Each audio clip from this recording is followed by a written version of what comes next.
was overwhelming. They wanted a Saluki. It isn't a common breed, so a lot of people think that they're just like any other breed, and they're really not. They have full sets of real-looking canine teeth. Hey Salukis, I'm Jeff Glean, Executive Director of the SIU Alumni Association, and welcome to another edition of Saluki Sleuths. In this episode, we're going to take a deep dive into the history of our mascot. Where did it come from? Why Saluki? It has a fascinating story and a rich history, and maybe even some surprises along the way. Here's Anna Toomey with more. Graceful, strong, and fast. Many would say the Saluki is the perfect mascot for Southern Illinois University. But SIU wasn't always so sure about its identity. In the beginning, the university had multiple names for itself. That all changed thanks to one man's discovery. Our story starts with his daughter, who lives right across the street from campus. I'm Dee Dee Lingle-Ittner. For 61 years, I have been an alum of Southern Illinois University. Dee Dee is more than just an alum. Her family made SIU history thanks to curiosity and critical thinking. Her father was Leland Lingle, known as Doc Lingle. There's a building on campus named after him. Doc was an SIU student and beloved coach who founded the track and field program in 1927. He's also the man behind SIU's identity. Dad wasn't just a coach. He was a brilliant person, and I was told that, so I'm not saying it's because he was my dad. The journey to becoming a Saluki starts about 70 years ago. Dee Dee knows it by heart. Back in the 1950s, Southern had a problem. The school athletic teams were known as the Maroons. There was no school mascot. So it became necessary that we identify ourselves by some name or some type of mascot or something. People from SIU were also called the Southerners and the Normal. For a brief period in the 1920s, SIU chose a goat as the mascot. It didn't work out. The Maroons seemed to stick the most after SIU's first athletic director, William McAndrew, had maroon stripes stitched on the football team's jerseys. He was colorblind. So when he looked at runners in the distance or football players in the distance, he couldn't spot his team. So the Maroons it was, until Doc Lingle read something disturbing. It was Christmas 1949. Dee Dee had given him his usual holiday gift, a copy of Information Please Almanac. And I had $1 in my purse to pay for it. Inside that almanac, an explanation of what the term Maroons really meant. What Dad had found was the name Maroons, and it was given to the African slave workers on the Caribbean islands. Historians say the Maroons were slaves who escaped plantations into the mountains of Jamaica. Doc Lingle, the first coach at SIU to integrate his team, wouldn't stand for it. The Maroons were certainly not what he wanted his athletes and the athletes at Southern Illinois University called. They must never be considered as slaves of anyone. By this time, there was already a desire on campus to have a real mascot. Doc Lingle wanted to stick with the Egyptian theme. Southern Illinois is known as Little Egypt for its history of fertile soil.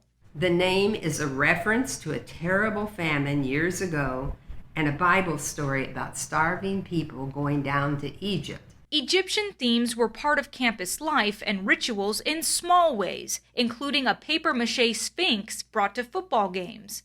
Until Doc Lingle read about the Salukis in a magazine called American Kennel Club.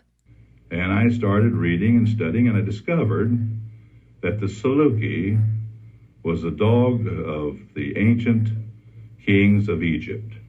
They had bred them for years. The breed supposedly was one of the oldest known to man. Many records of the Saluki date back to 3600 BC. The dogs frequently appeared in ancient Egyptian artwork on tombs. It was a real animal, and Dad thought, I'm going to find a real Saluki. The Lingles came across one in Farmer City, Illinois. The owner brought it to a campus vote for a new mascot in 1951. Salukis weren't the only option. They made the suggestions of the Knights, Crusaders, Rebels, and Trojans. But Dee Dee says the Saluki won the vote quite handily.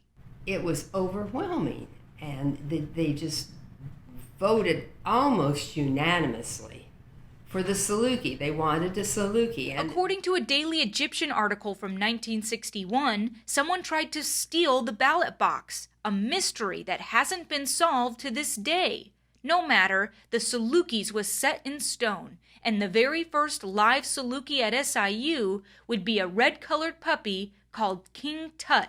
Dee Dee remembers the day her parents brought him home to Carbondale.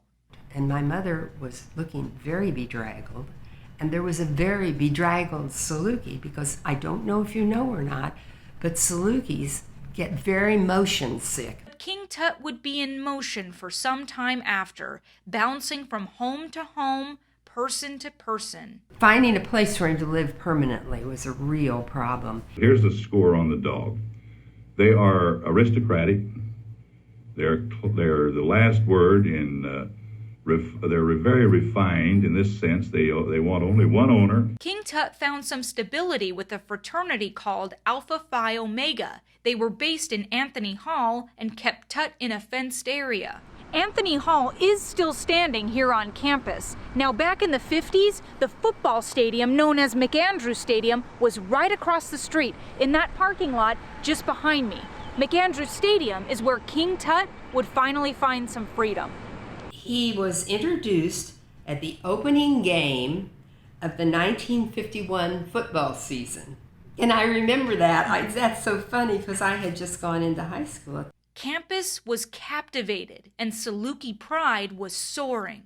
Dad reported that Tut could really run. One day the Saluki ran along beside a car that he was driving, and he drove 40 to 50 miles an hour, and the dog ran right beside him. Tut was restless. His will to run would ultimately lead to his death just a few years after becoming the official mascot.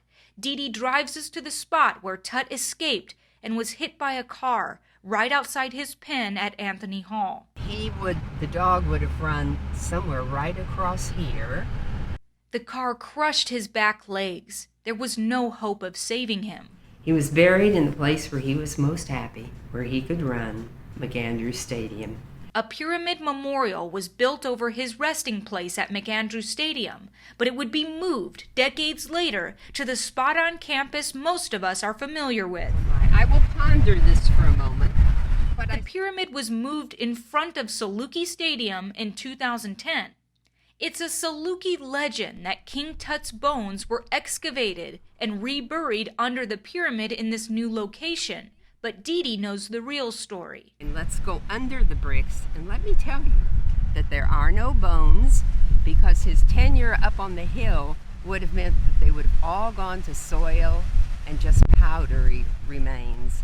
So they took some soil and some powdery remains from the top of the hill, the old McAndrew Stadium, and brought it down to the new Saluki Stadium at the south entrance. Live Salukis have been a staple on campus ever since. There have been dozens over the years, some owned and cared for by the university, others that private families took care of. A lot of people assume that the university owns the dogs. Today, SIU's living Salukis come from the Blair family. My name is Vicki Blair. I have the Saluki Mascots. I've been doing this for almost 15 years now. Vicki and her husband are parents to 8 Salukis. This is Seti. He is here a lot. He's been here since he was a baby. Vicki says she has loved Saluki since she was a child. Her family is from Upper Michigan, but she and her husband eventually found their way to Carbondale. I honestly had no idea that the Saluki was the mascot of the school, because I brought my daughter here to Carbondale shopping one day, and I saw this Saluki stuff, and I thought, what is going on? It was like, oh my gosh, this is meant to be. Soon after, Vicki would have her very first Saluki and become the centerpiece of campus pride at football games, student events, and much more. Vicki shares what it's like to care for this special breed at home. They're all crate trained, so they all have their own crates. What used to be our family room is their room. Our garage which used to house cars. Now we actually have built like a huge doghouse in there. Vicky says her Salukis have had extensive training, and they're a very particular kind of breed. Very independent, very intelligent. They are a pack animal, so actually they do better in multiples more than one. Salukis are sight hounds with incredible endurance. They've been bred that way for centuries. They're known to be able to chase their prey to exhaustion. Vicky says that's why they're thin and lean. Her Salukis get a walk and a bath before any event on campus. As soon as I get the collars out, they know they're going someplace. Vicky says this is her chance to educate people about the breed. The most common question I get from people is, what kind of dog is that? I love having the dogs. Even if I never brought them here, I would still have these dogs. The Saluki also comes alive through a costume. Gray Dog and Brown Dog have encouraged the crowds at games and campus events ever since SIU adopted the Saluki mascot. They're both part of the Spirit Team, which also includes the cheerleaders and dancers.